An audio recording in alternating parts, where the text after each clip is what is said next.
haven't had a good rant in a while, leave it to modern Disney to be a reliable source of rage. Hello everyone, my name's Aloubell, and Disney once again is messing with my girl Tinkerbell. Was it not enough to completely neuter her during the live-action tragedy of Peter Pan and Wendy? Why now must we disrespect her further by depriving her fans of her at the parks? Actually, okay, let's back up a second. I'm sure I'm not the only one who heard the news by now of Disney's decision to take Tinkerbell out of meet and greets at Disney parks due to her being a problematic role model for children. Given Disney and much of media's need nowadays to zealously and needlessly overcorrect when it comes to certain social matters, I wasn't exactly surprised when I heard this. Disappointed and frustrated? Yes. Surprised? No. The reasons are stupid, but we'll circle back to them in a second. Now, we can all agree that Tinkerbell is a super popular character, right? Right. So as foolish as Disney can be, certainly there's no way for them to be so tone deaf as to allow one of their most popular characters to be banished from Disney parks. There would 100% be more outrage going on than how much there currently is. So, what are the facts? Well, from what I can tell, Plan Disney, a committee that oversees communication for Disney Vacations, 100% confirmed that Tinkerbell has been removed from meet and greets specifically from Walt Disney World. They didn't say why, but they did make sure to make it clear that Tinkerbell hasn't been downright outlawed from the park. She is still featured in parades, flying over the nighttime fireworks show, and is seen in other places as well. You just can't stop and take pictures with her or get her autograph in a structured manner. On a similar thought, it is also unclear to me if she is still allowed to walk around the park like other characters can. I would actually need more information on that. But Plan Disney did mention that character meet and greets do change and go through a rotation of sorts, so it's not abnormal to have a bout of time where you can't meet with a specific character. And you know what? That's fair. Also, it's worth pointing out that Tink's lack of a meet and greet is not universal. She is still available for meet and greets at Pixie Hollow in Disneyland in California. If I had to guess, she's probably available at other Disney parks around the world as well. So, as fun as it is to bash on Disney nowadays, I'm going to need literally everybody to calm down. Tinkerbell is still alive and well and still doing her thing at Disney parks for the most part. For now. But Aloe, if Tinkerbell is still featured in Disney parks, then why are people mad? This whole thing sounds like people took one bit of information out of context and just ran with it, creating one huge game of telephone. Well, that's partially true, but there is a point of concern. There might not be any outward shenanigans going on in the public eye, but Disney has been cooking some nonsense behind the scenes. And before we talk about that nonsense, if you're enjoying this video, then show OG Tinkerbell some love by hitting the like button and subscribe for more reviews, rants, and rewrites. If you want to support me even more, then click join and become a channel member where you can get cool perks such as, but not limited to, early access to videos as well as live streams. Follow me on my socials in the description, and be sure to join our community Discord, link also in the description. If you're still watching at this point, put the hammer and wrench emoji in the comments. Thank you! According to this article written by Patricia Battle, which I will link below, Tinkerbell has reportedly faced scrutiny from Disney Stories Matter team ahead of the debut of Disney Plus in 2019.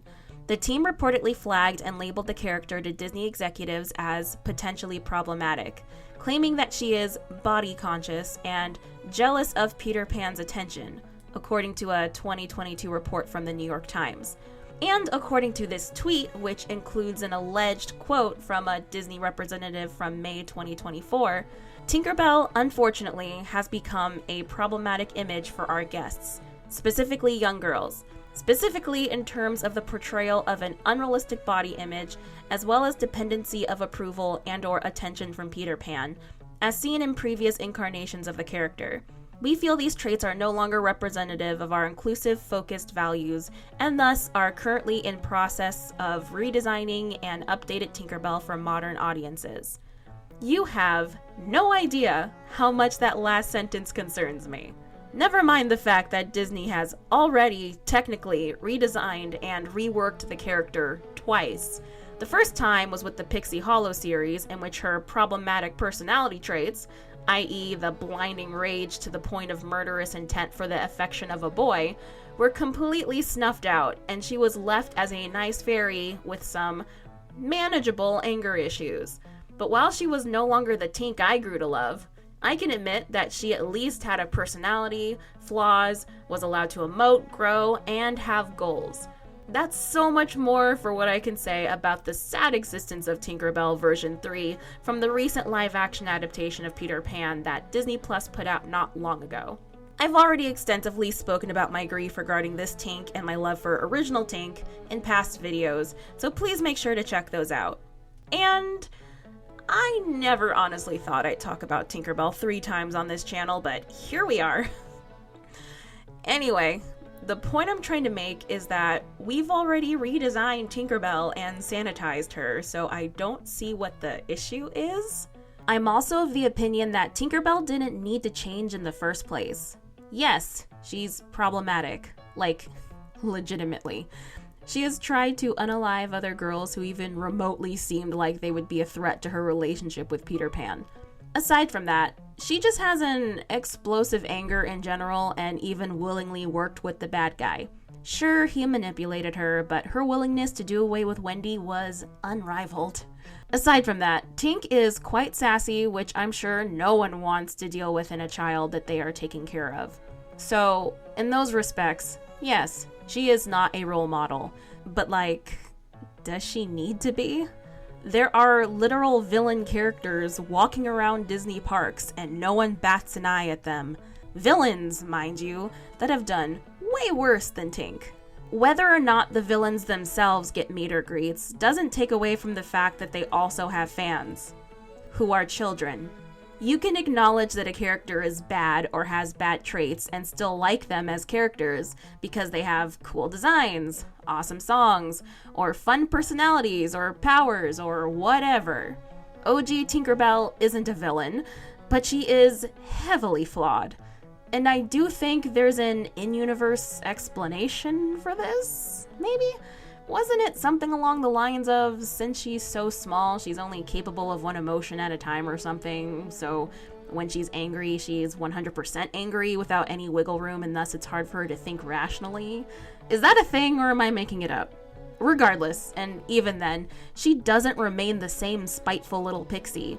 When you take into account Peter Pan 1 and 2, she has character growth and calms down quite a bit. She has respectable character development, so to put that down because she started out as less than ideal is dumb. Disney has enough squeaky clean characters. Someone with a little edge is fun, and it's fine. As long as parents and teachers are doing their jobs and letting kids know what behaviors are right or wrong in the shows and movies their kids are watching, then it's fine. On that note, the people at Disney do know that Tinkerbell's desire for Peter Pan's attention and affection is normal, right? Her behaviors in response to these feelings are questionable, sure, but the feelings themselves? Totally valid. As much as Disney and some modern movie makers want to deny it, many women and men get jealous and seek the approval and attention of the object of their affection. Being jealous, and even a little petty, is realistic. Not ideal, but realistic. And many people are very conscious of their bodies and want to make sure they look good. Maybe they want to look good for their crush, maybe they want to look good for themselves. Either way, it is a perfectly natural thing to do. Stop pretending like these emotions and experiences don't exist anymore. It's getting obnoxious. Sorry, it's been obnoxious. Speaking of obnoxious, unrealistic body image? Really, Disney?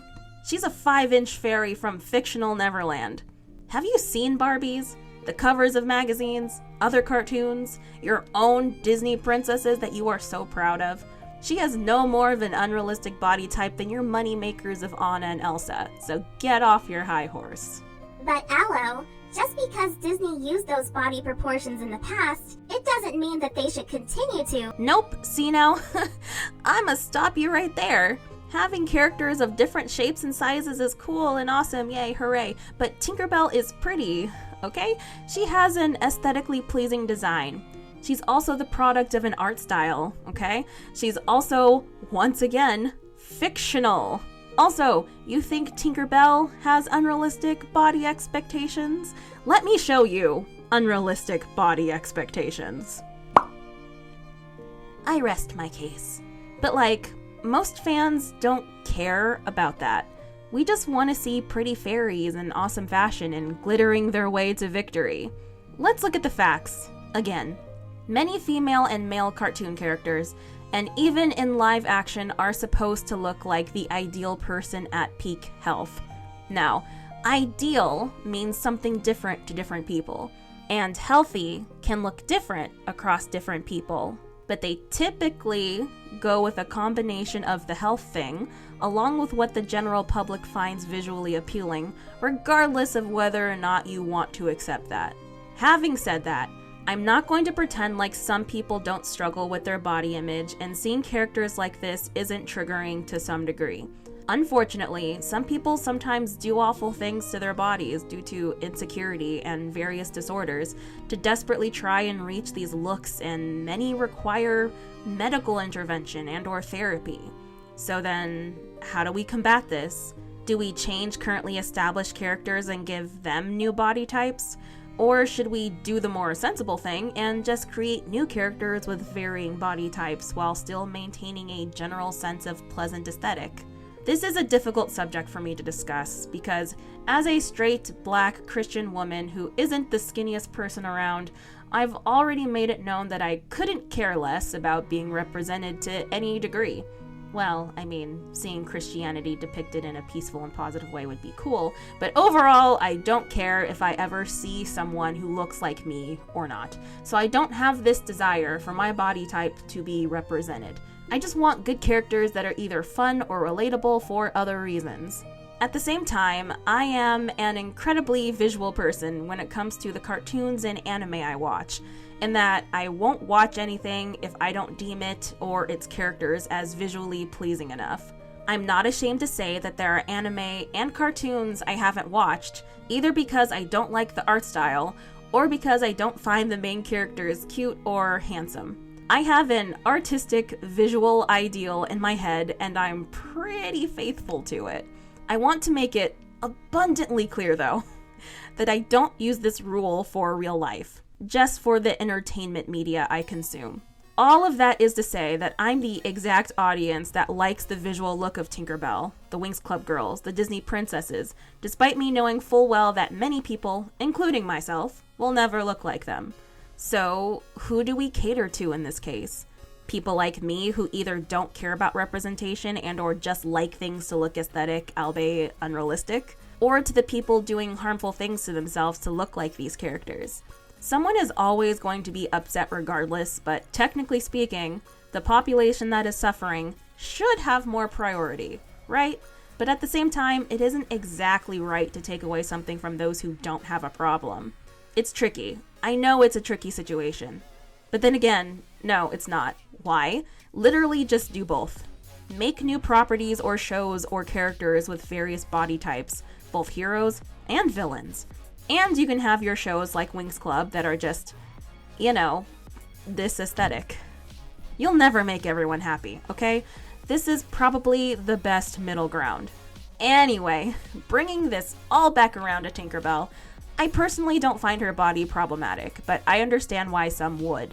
Nevertheless, Disney, have you considered that some women actually look like Tinkerbell and have her body type naturally? An anime example is Hana Uzaki from Uzaki-chan Wants to Hang Out. I haven't seen this anime personally, but it comes up on my Instagram feed often enough that I get the gist of the general plot. One of the main characters, Uzaki, looks like this.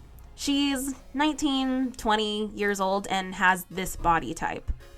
I heard enough people complaining about her proportions, saying how unrealistic and harmful it is to depict body types like this. But like, 1, it's anime. You'll see a whole lot more unrealistic things than that. And 2, some women in real life came forward and said that their bodies do look pretty similar to this. So what? Are we saying their bodies are wrong? Are we saying that women and girls who look like Tinkerbell are wrong?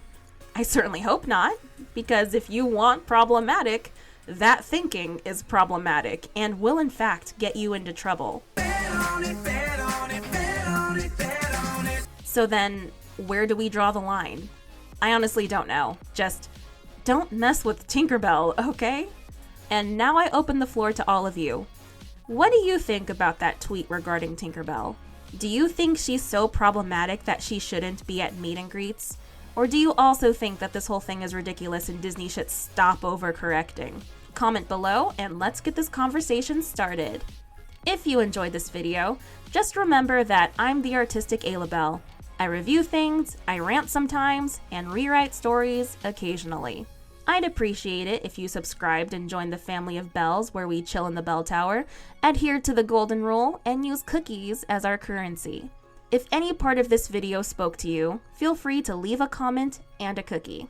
But as for now, that's all there is. There isn't any more.